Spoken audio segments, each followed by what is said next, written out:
Pamumuno ng militar, ang pinakamahusay na gabay sa pamumuno sa militar, mula Sun Tzu hanggang Lapu-Lapu. Ngayon ay tinatalakay natin ang puso ng kung ano ang nagiging sanhi ng isang marka ng militar, pamumuno. Ito ay hindi lamang tungkol sa pagtahol ng mga order, ito ay tulad ng pagiging isang konduktor ng isang orkestra, binibigyang inspirasyon mo ang bawat instrumento na tumugtog ng magkakasuwato, lumikha ng isang obra maestra ng magkasama.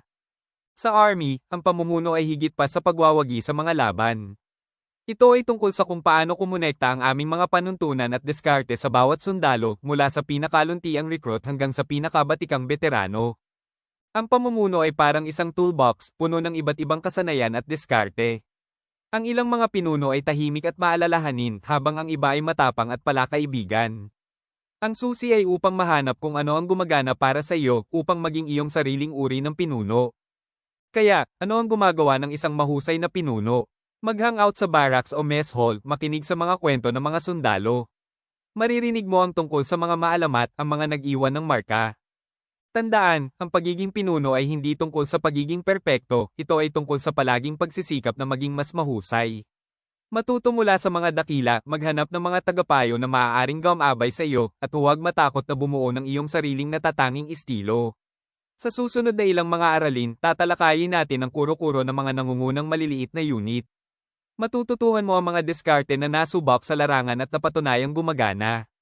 Ngunit laging tandaan, ang tunay na pamumuno ay higit pa sa pagsunod sa isang checklist, ito ay tungkol sa pagbibigay inspirasyon sa iba na makamit ang hindi pangkaraniwang bagay.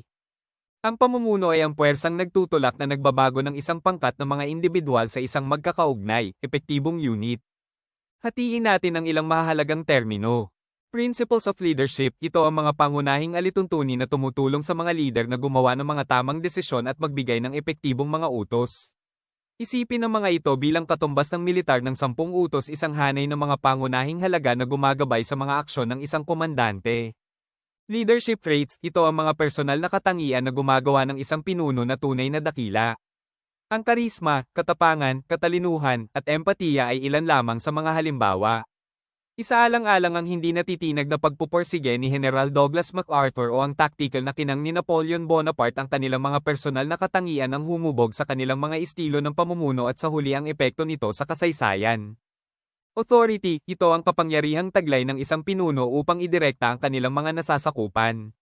Ito ay may ranggo at posisyon, ngunit tandaan, ang tunay na awtoridad ay hindi lamang tungkol sa mga bar sa iyong balikat, ito ay tungkol sa pagkamit ng paggalang at pagtitiwala ng iyong mga tropa. Command, ito ang praktikal na paggamit ng awtoridad. Ito ay tungkol sa pagbibigay ng mga utos, paggawa ng mga desisyon, at pananagutan para sa kahihinatnan. Ngayon, tuklasin natin ang iba leadership styles. Command, ang estilong ito ay tungkol sa leader na gumagawa ng mga desisyon ng walang input mula sa mga subordinate. Maaari itong maging epektibo sa mga sitwasyon ng krisis kapag kailangan ng mabilis na mga desisyon, ngunit maaari rin itong humantong sa sama ng loob kung labis na ginagamit. Isipin si Julius Caesar, isang mapagpasyang pinuno na madalas kumilos ayon sa sarili niyang paghuhusga, para sa mabuti o masama. Participative leadership, kasama sa estilong ito ang paghahanap ng input at pakikipagtulungan mula sa mga subordinate. Pinapalakas nito ang pakiramdam ng pagmamay-ari at maaaring humantong sa mas mahusay na paggawa ng desisyon. Ang isang modernong halimbawa ay si General Vo Nguyen Giap, ang magaling na strategist sa likod ng tagumpay ng Viet Minh sa Dien Bien Phu, na pinahahalagahan ng input ng kanyang mga opisyal at sundalo. Laissez-faire leadership, ang hands-off na diskarte na ito ay nagbibigay sa mga nasasakupan ng maraming kalayaan. Maaari itong gumana ng maayos sa mga pangkat na may mataas na kasanayan at motibasyon, ngunit maaari rin itong humantong sa kaguluhan kung hindi mapangasiwaan ng mabuti. Madalas na ginagamit ni Queen Elizabeth I ng England ang estilong ito na nagpapahintulot sa kanyang mga pinagkakatiwalaang tagapayo na manguna sa maraming isyu. Tandaan, walang one-size-fits-all na estilo ng pamumuno. Ang pinakamahusay na mga pinuno ay madaling ibagay, inaayos ang kanilang diskarte upang umangkop sa sitwasyon at sa mga taong pinamumunuan nila. Habang sinisimulan mo ang iyong sariling paglalakbay sa pamumuno, kumuha ng inspirasyon mula sa mga mahuhusay na pinuno ng militar ng kasaysayan, matuto mula sa kanilang mga tagumpay at kabiguan, at hanapin ang estilo na pinakamahusay na gumagana para sa iyo. 11 Principles of Leadership. Pag-usapan natin ang mga prinsipyo ng pamumuno, ang mismong mga patnubay na humubog sa mga commander ng militar at kanilang mga tropa sa buong kasaysayan. Ang 11 prinsipyong ito ay ang iyong roadmap sa epektibong pamumuno, namumuno ka man sa isang squad o namumuno sa isang buong hukbo. 1. Know yourself and seek self-improvement. Kilalanin ang iyong sarili at humanap ng pagpapabuti sa sarili. Kumuha ng pahina mula sa Sun Tzu's Ang Sining ng Digmaan. Kilalanin ang iyong sarili at kilalanin ang iyong kaaway, at hinding-hindi ka matatalo. Upang tunay na mamuno, kailangan mo munang maunawaan ang iyong sariling mga lakas, kahinaan, at motibasyon. At tulad ni Miyamoto Musashi, ang maalamat na Japanese swordsman na patuloy na hinahasa ang kanyang mga kasanayan, dapat mong laging hangarin na mapabuti ang iyong sarili, kapwa sa personal at profesional. 2. Be technically and tactically proficient. Maging mahusay sa technical at tactical. Isipin si Admiral Yi Sun-sin, ang Korean naval hero na ginamit ang kanyang superior na kaalaman sa paggawa ng barko at mga taktika upang talunin ang mas malaking Japanese fleet. Bilang isang pinuno, dapat kang maging isang dalubhasa sa iyong larangan, alam ang mga pasikot-sikot ng iyong kagamitan, taktika, at estratehiya. 3. Seek responsibility and take responsibility for your actions. Humanap ng pananagutan para sa iyong mga aksyon. Ang isang tunay na pinuno ay hindi umiiwas sa responsibilidad. Tinanggap nila ito, tulad ni General Vo Nguyen Giap ng Vietnam na nanguna sa kanyang bansa sa tagumpay laban sa napakaraming pagkakataon. Tandaan, ang iyong mga aksyon ay may mga kahihinatnan, kapwa mabuti at masama. Pagmamayari sila. 4. Make sound and timely decisions. Gumawa ng tama at napapanahong mga desisyon. Ang mga desisyon ng isang pinuno ay maaaring mga hulugan ng pagkakaiba sa pagitan ng tagumpay at pagkatalo. Kumuha ng inspirasyon mula kay General Rommel, ang Desert Fox, na kilala sa kanyang matulin at mapagpasyang aksyon sa North Africa noong World War II. Matutong mag-analyze ng mga sitwasyon ng mabilis, tumukoy ng mga problema, at gumawa ng tamang paghuhusga sa ilalim ng pressure. 5. Set the example. Itakda ang halimbawa, ang mga aksyon ay nagsasalita ng mas malakas kaysa sa mga salita. Isipin ang matapang na si Lapu-Lapu na namuno sa kanyang mga mandirigma laban sa mga mananakop na Espanyol sa labanan sa Mactan. Hindi lang niya sinabihan ang kanyang mga tauhan na lumaban siya sa tabi nila. Ang iyong mga tropa ay susunod sa iyong pangunguna, kaya siguraduhin na ito ay isang mahusay. 6. Know your men and look after their welfare. Kilalanin ang iyong mga tao at pangalagaan ang kanilang kapakanan. Walang kabuluhan ng isang pinuno kung wala ang kanilang mga tao. Kilalanin ang iyong mga sundalo bilang mga individual, unawain ang kanilang mga pangangailangan, at bantayan ang kanilang kapakanan. 7. Keep your men informed. Ang malinaw na komunikasyon ay mahalaga sa anumang operasyong militar. Katulad ng mga Navajo Code Talkers ng World War II na gumamit ng kanilang sariling wika upang magpadala ng mahahalagang impormasyon, dapat mong tiyakin na ang iyong mga tropa ay may kaalaman at nauunawaan ang kanilang misyon. 8. Develop a sense of responsibility. Bigyan ng kapangyarihan ang iyong mga nasasakupan na gumawa ng inisyatiba at gumawa ng mga desisyon. Isipin kung paano ang Spartan Agoge, ang mahigpit na sistema ng pagsasanay, ay nagtanim ng pakiramdam ng tungkulin at responsibilidad sa mga batang Spartan mula sa murang edad.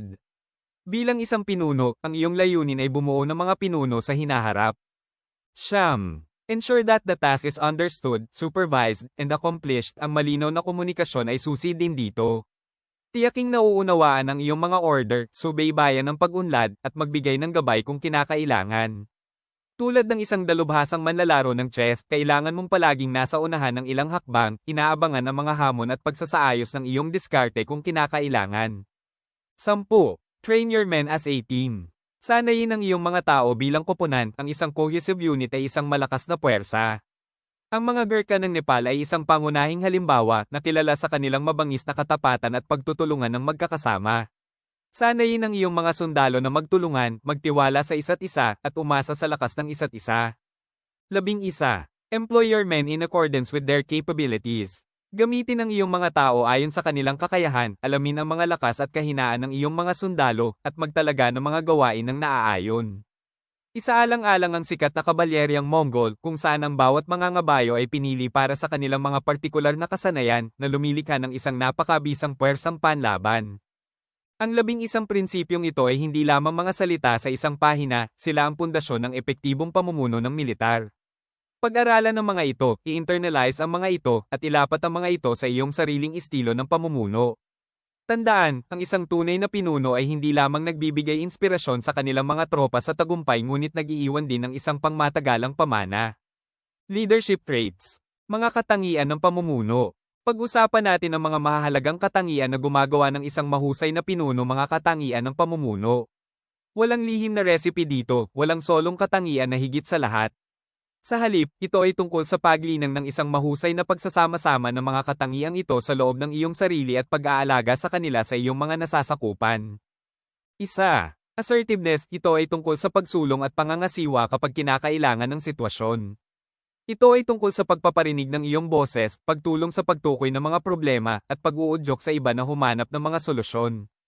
Dalawa. Bearing, ang iyong tindig ay mahalagang kung paano mo dinadala ang iyong sarili, ang iyong hitsura, postura, at pangkalahatang kilos. Ang isang pinuno na may magandang tindig ay nag-uutos ng paggalang at nagpapalabas ng kumpiyansa. Isaalang-alang ang samurai ng feudal na Japan na ang disiplinadong tindig at hindi natitinag na titig ay isang patunay ng kanilang diwa ng mandirigma. Tatlo. Confidence, ito ang paniniwala sa iyong sarili at sa kakayahan ng iyong koponan na magtagumpay. Ito ay ang tahimik na katiyakan na, anuman ang hamon, mayroon kang kung ano ang kinakailangan upang mapagtagumpayan ito. 4. Coolness under stress, ang isang tunay na pinuno ay nananatiling kalmado at tinitipon kahit na humaharap sa matinding pressure.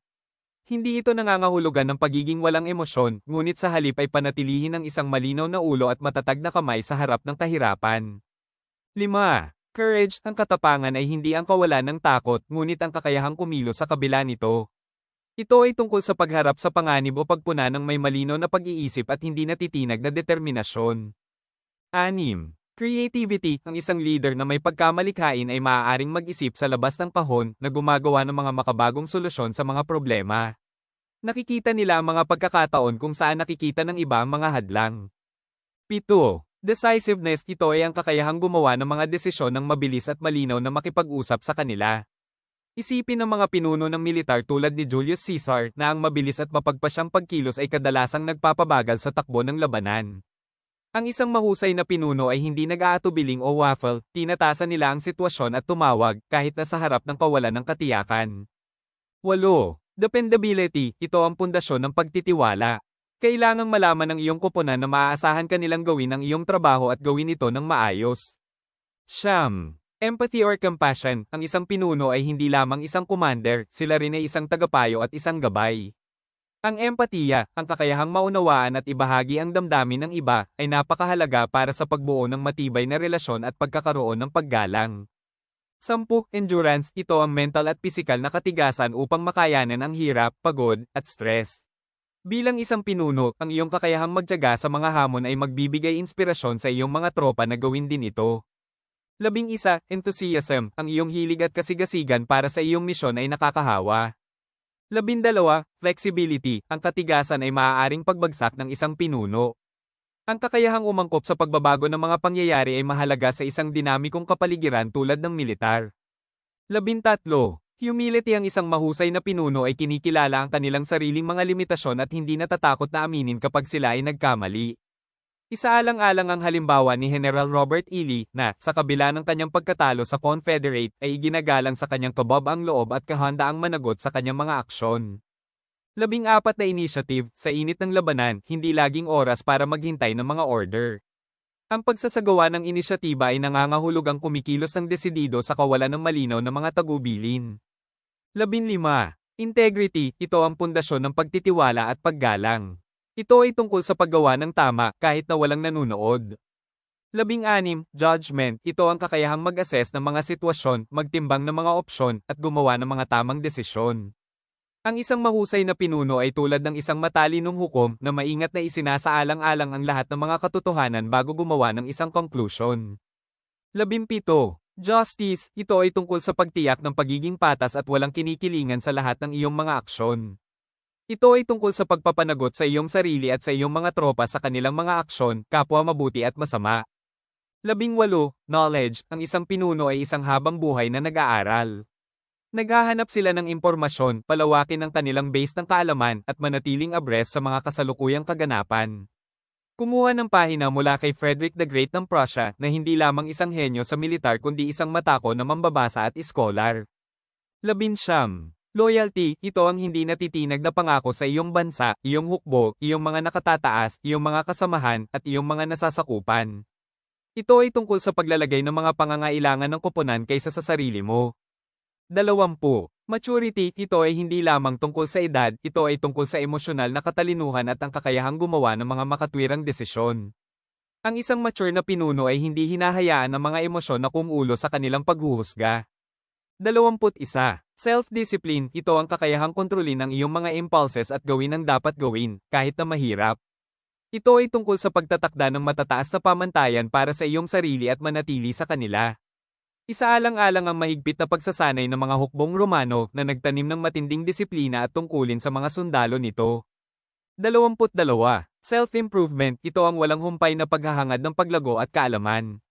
Ang isang leader na nakatuon sa pagpapabuti ng sarili ay palaging nagbabasa, nag-aaral, at naghahanap ng mga bagong hamon. 23. Sense of humor, malaki ang maitutulong ng kaunting pagpapatawa sa pagpapalakas ng moral at pagpapagaan ng tensyon. Ang isang pinuno na maaaring makibahagi sa pagtawa sa kanilang mga tropa ay bumubuo ng pakikipagkaibigan at tiwala. Alalahanin ng nakakatawa at karismatikong punong ministro ng Britanya na si Winston Churchill na ang pagpapatawa ay nagpasigla sa bansa noong mga madilim na araw ng ikalawang digmaang pandaigdig. 24. Tact, ito ang sining ng komunikasyon, alam kung ano ang sasabihin, kailan ito sasabihin, at kung paano ito sasabihin sa paraang iginagalang ang iba. Isaalang-alang ang diplomatikong kasanayan ni Cleopatra VII, ang huling aktibong pinuno ng Ptolemaic Kingdom ng Egypt, na ginamit ang kanyang taktika at alindog upang mag-navigate sa mga komplikadong alyansa sa politika. 25. Unselfishness, ang isang tunay na pinuno ay naglalagay ng mga pangangailangan ng kanilang koponan kaysa sa kanilang sarili. Hindi sila nauudyokan ng personal na pakinabang o kaluwalhatian kundi ng pagnanais na maglingkod sa iba. 26. Will, ito ang hindi natitinag na determinasyon na makamit ang isang layunin, anuman ang mga hadlang.